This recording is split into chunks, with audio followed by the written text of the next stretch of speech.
श्री साईं जीवनमाला प्रस्तुत करते हैं श्री साईं सच्चरित अध्याय 22 कथा मेरे शिरडी के साईं नाथ की।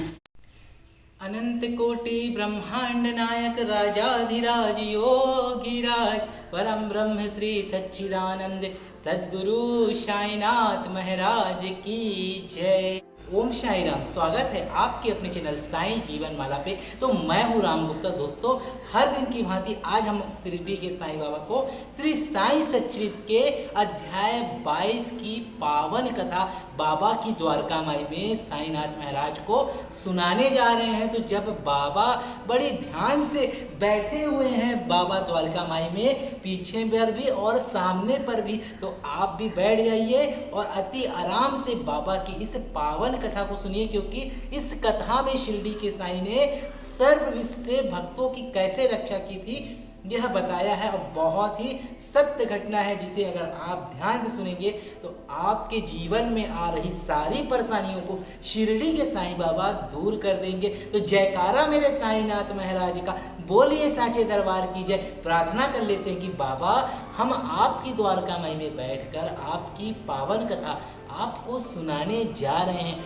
आप सभी भक्तों पे रक्षा करो और सबके कष्टों को दूर करो, क्योंकि हम यह महाग्रंथ का पाठ संसार में फैली कोरोना महामारी को दूर करने के लिए बाबा को सुना रहे हैं। और यह आदेश हमें इस धाम के संचालक और श्री साईं बाबा के परम प्रिय मानस शिष्य, जिन्होंने अपना पूरा जीवन शिरडी के साईं में गुजार दिया, 1972 से स्थापित साईं के इस दरबार में उन्होंने पूरा जीवन समर्पित कर दिया। उनके आदेशों पर हम भक्तों के कल्याण के लिए और संसार के कल्याण के लिए ये महाग्रंथ का पाठ बाबा की द्वारका माई से शिरडी के साईं बाबा को सुना रहे हैं। तो चलिए शुरुआत करते हैं श्री साईं सच्चरित के अध्याय 22 का सर्व विश्व से रक्षा।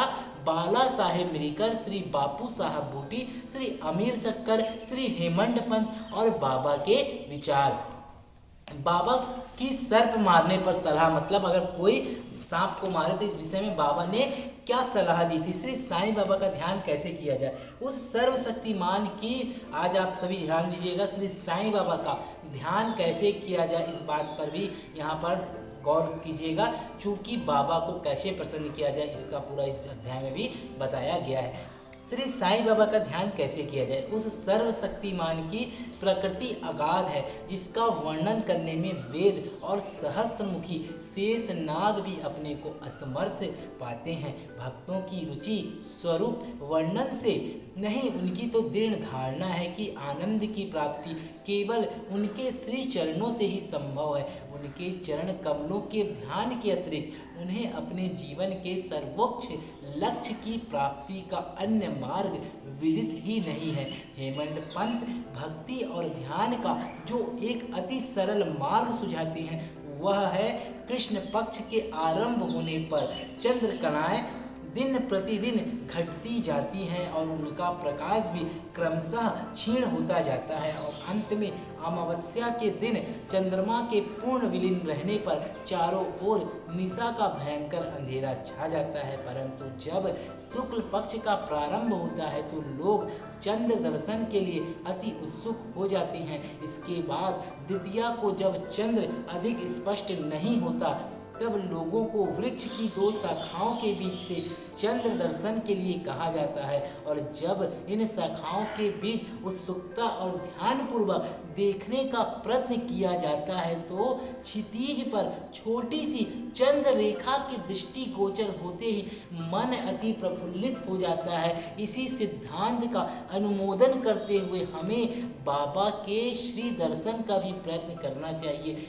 बाबा के चित्र की ओर देखो, आहा कितना सुंदर है। वे पैर मोड़कर बैठे हुए मेरे सामने पर भी साईं बाबा बैठे हुए हैं। चूँकि ये बाबा की द्वारका माई है, मैं द्वारका माई में बाबा की यह कथा साईनाथ को सुना रहा हूँ। तो सामने में बाबा बैठे हुए हैं और पैर मोड़ कर बैठे हुए हैं, और दाहिनी पैर बाएं घुटने पर रखा गया है और बाएं हाथ की अंगुलियां दाहिने चरण पर फैली हुई है। आप लोगों को मैं दिखाता हूँ, एक मिनट। वे पैर मोड़ कर बैठे हुए हैं और दाहिनी पैर बाएं घुटने पर रखा गया है, बाएं हाथ की अंगुलियां दाहिने अंगुलियों फैली हुई हैं और बाएं बाएं हाथ की अंगुलियां दाहिनी चरण पर फैली हुई है।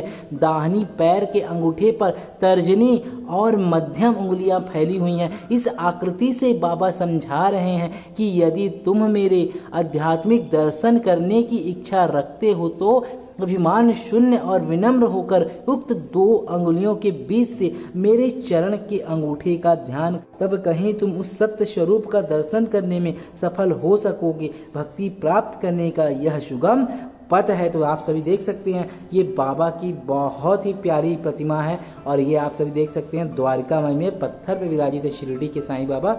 और देखिए ध्यान से अगर आप बाबा को देखोगे तो बाबा मुस्कुराते हुए नजर आएंगे। हर समय मैं बाबा से यहीं पर बात करता हूँ। बोलिए साईनाथ महाराज की जय। तो आपने देखा बाबा की द्वारका माई से मैंने बाबा के आपको दर्शन कराए।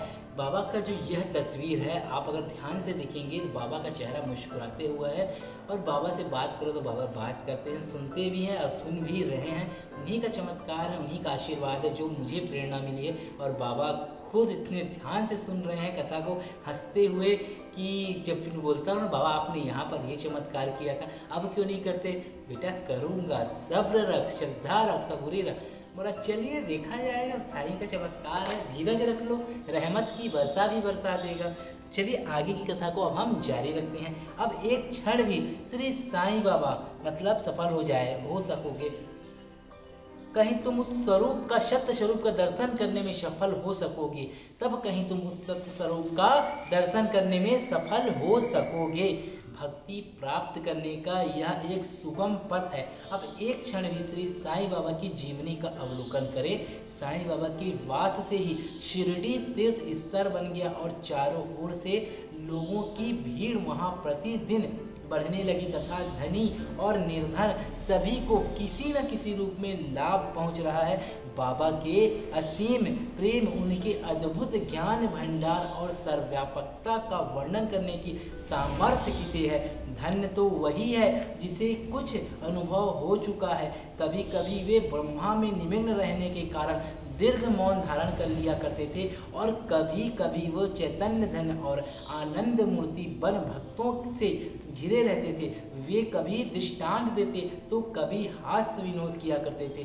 कभी भक्तों को उनके मुखमंडल के अवलोकन, वार्तालाप करने और लीलाएं सुनने की इच्छाएं सदा अतृप्त ही बनी रहती थी। फिर भी हम फूले न समाते थे। जल वृष्टि के कणों की गणना की जा सकती है, वायु को भी चर्म की थैली में संचित किया जा सकता है, परंतु बाबा की लीलाओं का कोई अंत ना पा सकता था। अब उन लीलाओं में से एक लीला का भी यहाँ दर्शन करें। भक्तों के संकटों के घटित होने के पूर्व भी बाबा उपयुक्त अवसर पर किस प्रकार उनकी रक्षा किया करते थे। श्री साईं बाबा कैसे भक्तों की रक्षा करते थे, यह घटना में आप लोगों को मैं बताने जा रहा हूँ। बाला साहब मिरीकर जो सरदार काका साहब के सुपुत्र तथा कोपर गांव के मामलतदार थे, एक बार दौरे पर चितली को जा रहे थे। तभी मार्ग में वे साईं बाबा के दर्शनार्थ शिरडी पधारे। उन्होंने मस्जिद में जाकर बाबा की चरण वंदना की और सदैव की भांति स्वास्थ्य तथा अन्य विषयों पर चर्चा की। बाबा ने उन्हें चेतावनी देकर कहा कि जहाँ तुम बैठे हो वही द्वारका माई है। जहाँ हम बैठे हैं, बाबा ने उस भक्त को भी कहा कि वही द्वारका माई है। जो उसकी गोद में बैठता है वह अपने बच्चों के समस्त दुखों और कठिनाइयों को दूर कर देती है। यह मस्जिद माई परम दयालु है, सरल हृदय भक्तों की तो वह माँ है और संकटों में उनकी रक्षा अवश्य करेगी। जो उसकी गोद में एक बार बैठता है उसके समस्त कष्ट दूर हो जाते हैं। जी हाँ, अगर आप शिरडी जाते हैं, बाबा की द्वारका माई में 5 मिनट भी आप बैठते हैं, बाबा की द्वारका में बहुत ही आपको आनंद की प्राप्ति होगी, क्योंकि वह शिरडी के साईं बाबा का जन्म स्थान, शिरडी के साईं बाबा का जीवन लीला स्थान है। और वहाँ बाबा ने लाखों भक्तों का कल्याण किया, लाखों भक्तों का कृपा बरसाई और सबके संकटों को दूर की। जो उसकी छत्र छाया में विश्राम करता है उसे आनंद और सुख की प्राप्ति होती है। तदुपरांत बाबा ने उन्हें उदी देकर अपना वरद हस्त उनके मस्तक पर रख आशीर्वाद दिया। जब श्री बाला साहब जाने के लिए उठ खड़े हुए तो बाबा बोले कि क्या तुम लंबे बाबा अर्थात सांप से परिचित हो, और अपनी बाएं मुट्ठी बंद कर उसे दाहिनी हाथ की कोहनी के पास ले जाकर दाहिने हाथ को सांप के सदृश हिलाकर बोले कि वह अति भयंकर है, परंतु द्वारिका माई के लालों का वह कर ही क्या सकता है। जब स्वयं द्वारिका माई उनकी रक्षा करने वाली है तो सर्प की क्या सामर्थ्य है कि वह वहां उपस्थित लोग इसका अर्थ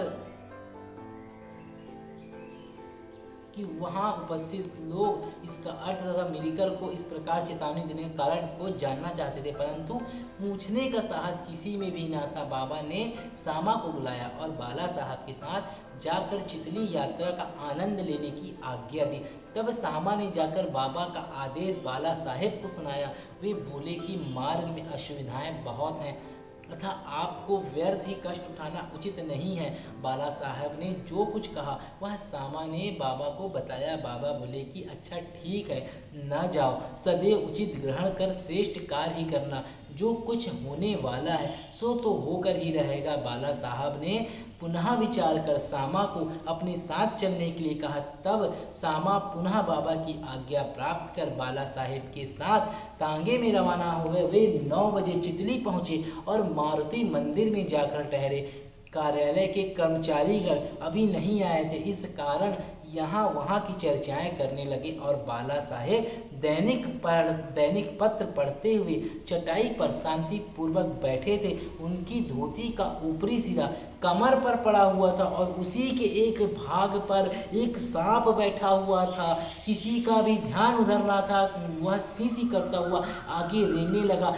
यह आवाज़ सुनकर चपरासी दौड़ा और लालटेन ले आया। सर्प को देखकर वह सांप सांप कहकर उच्च स्वर में चिल्लाने लगा। तब बाला साहब अति भयभीत होकर कांपने लगे। सामा को भी आश्चर्य हुआ।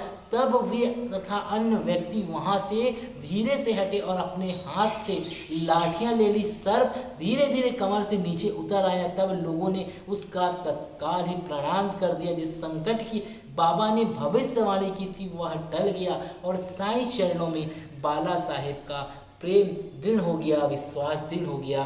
तो कहते हैं ना, कौन छुएगा उसकी परछाई, जिसको बचाने वाला शिरडी का साईं। तो बाला साहब का किस प्रकार बाबा ने बचाया सांप से। बाबा की शरण में जो जाता है, बाबा का एक सुरक्षा कवच, सुरक्षा आवरण बाबा का उस भक्त पे हो जाता है और बाबा हर पल उसकी रक्षा करते रहते हैं। सुख दुख तो जीवन के 2 पहलू हैं। अगर आपके जीवन में सुख आएगा तो कष्ट भी आएगा। आपको दोनों को सहने की हिम्मत रखनी पड़ेगी। अगर आप सुख में सुखी हैं और दुख में दुखित होकर बाबा को कोसते हैं, बोलते हैं बाबा मेरी सुनते नहीं है, पुकार नहीं सुनते, मेरी मनोकामना पूर्ण नहीं करते, ये बहुत गलत बात है। ऐसा आपको नहीं करना है। जिस प्रकार आप सुख का अनुभव में, सुख के समय में आप खुशी रहते हैं, उसी समय आप कोशिश करें कि दुख के समय को भी अच्छे से निकालें। बाबा की आराधना करते हुए वह भी निकल जाएगा। ओम साई राम। साईं सच्चरित्र के अध्याय 22 की यह पावन कथा अभी जारी है। कल के अध्याय में हम इसे कंप्लीट करेंगे और बापू साहेब बूटी और हेमंत पंत और एक भक्त को कैसे बिच्छू ने काटा और कैसे बाबा ने उसकी रक्षा की, यह कथा को जरूर सुनिएगा। बने रहें साईं जीवनमाला के साथ। ओम साई राम।